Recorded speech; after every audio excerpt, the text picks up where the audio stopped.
Hello friends, मेरा नाम श्वेता है। मैं साउंडल स्पीच एंड हियरिंग क्लिनिक की ऑडियोलॉजिस्ट एंड थेरेपिस्ट हूँ। आज मैं आप लोग को बताने वाली हूँ हियरिंग लॉस के जो बीमारी होते हैं उनके टाइप्स और डिग्री के बारे में। जैसे कि आप लोग को सबको पता है कि ये हमारे बाहर के कान है। सो बाहर के कान किसे बोलते हैं? हमारे ये बाहर के कान एंड उसके बाद आता है हमारे ईयर कैनल। तो ये पार्ट को हम बाहर के कान बोलते हैं। उसके बाद जो बीच वाला कान आता है, बीच वाले कंप्राइज करता है हमारे कान के पर्दा एंड कान के पर्दे के पीछे 3 ऑसिकल्स रहते हैं, यानी कि 3 हड्डियां। उसको हम मिडिल ईयर स्पेस बोलते हैं। मिडिल ईयर स्पेस में हमारा एक यूस्टेचियन ट्यूब रहता है जो कि कान और नाक को जुड़े रखते हैं। इसके बाद हमारे जो सबसे अंदरूनी पार्ट रहता है कान का, उससे हम ककलिया बोलते हैं, जिसके साथ नर्व्स जुड़े रहता है जो कि हमारी डायरेक्टली ब्रेन के साथ कनेक्ट होते हैं। किन किन लोगों को सुनाई देने में दिक्कत होने से, ये जो हमारे टोटली कान की पाथवे उनमें प्रॉब्लम होने से, कहीं पे भी कहीं भाग में भी प्रॉब्लम होने से उनको सुनाई देने में दिक्कत होता है। सो किसी किसी को कान के आउटर ईयर में प्रॉब्लम होता है, कान में वक्स आ जाता है, या फिर ईयर कैनाल में कान में फुंसी आ जाती है, फंगस आ जाती है, तो हम उसको आउटर ईयर के प्रॉब्लम बोलते हैं।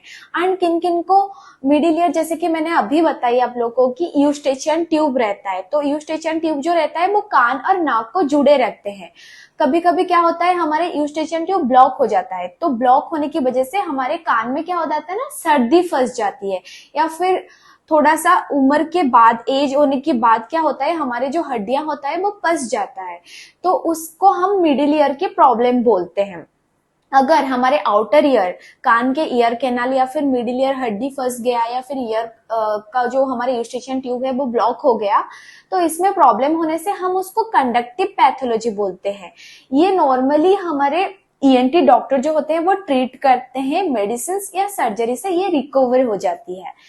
जो हमारे ककलिया होता है, ककलिया में पेशी होता है, कॉक्लियर हियरिंग लॉस होने की वजह से या फिर नस सूखने की वजह से हमारा सेंसोरी न्यूरल कहा जाता है उसको।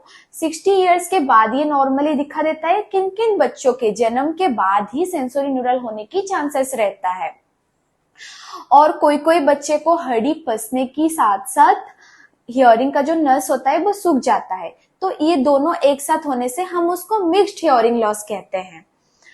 इसके बाद ये रही हमारे टाइप ऑफ हियरिंग लॉस। इसके बाद अभी मैं आपको बताने वाली हूँ डिग्री, यानी कि severity of hearing loss. So severity कैसे कहते हैं, मैं अगर एग्जांपल लूंगी आंख का, कोई कोई लोगों को क्या होता है ना, अच्छे दिखाई देते हैं, अच्छे दिखाई इंसान होते हैं, एंड कोई कोई अंधे इंसान होते हैं, एंड बीच में जो आते हैं नंबर वाले इंसान। वैसे हियरिंग में क्या होता है ना, हमारे थ्रेशोल्ड्स रहते हैं। थ्रेशोल्ड्स यानी कि कम से कम सुनने की जो क्षमता होते हैं उसको हम थ्रेशोल्ड्स बोलते हैं। सो 0 to 25 थ्रेशोल्ड्स जिनका होता है, हम उनको नॉर्मल हियरिंग इंडिविजुअल कहते हैं, यानी कि उनका जो हियरिंग थ्रेशोल्ड होता है वो विद इन नॉर्मल रेंज में रहते हैं।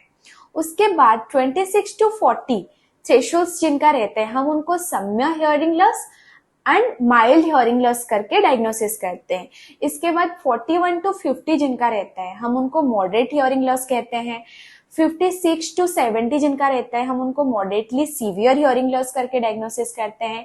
71 to 90 जिनका रहता है, हम उनको तीव्र दोष यानी कि सीवियर हियरिंग लॉस करके डायग्नोसिस करते हैं। अगेन 91 एबव, 91 के नीचे जिनका रहता है, हम उनको अति तीव्र दोष यानी कि प्रोफाउंड हियरिंग लॉस करके डायग्नोसिस करते हैं। हियरिंग लॉस किसी भी एज में हो सकता है। कभी हियरिंग लॉस एक ही कान में हो सकता है या फिर कुछ कुछ फ्रीक्वेंसी में हो सकता है। सो हम यूजुअली अडल्ट लोगों को ये रिकमेंड करते हैं साल में एक बार रूटीन चेक करने की, जैसा हियरिंग का थ्रेशोल्ड कैसा है, हियरिंग टेस्ट करना है। एंड बच्चे को तुरंत जन्म के बाद ही हियरिंग स्क्रीनिंग करना जरूरी होता है। Thank you.